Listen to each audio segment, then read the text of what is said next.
Previously, I did a review on the best night cam in 2020. The visuals spoke for itself. It was the Foxeer Cat2. It was analog. At that point in time, the digital systems couldn't handle the night scenes. But this is 2021. Have things changed?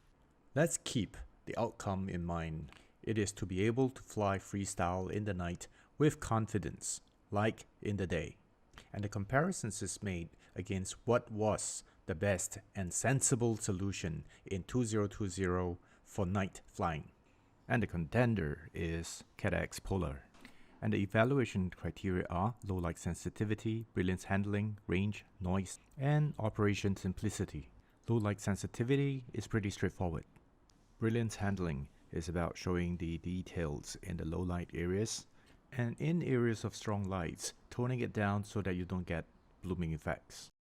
An area that digital has an outright advantage is range. Without having to struggle against interference from the surrounding, you can explore a much bigger area just like daytime. So what do you think? Would you still stick to analog for night flights? Oh yes, one more thing. No more messy adapters to deal with.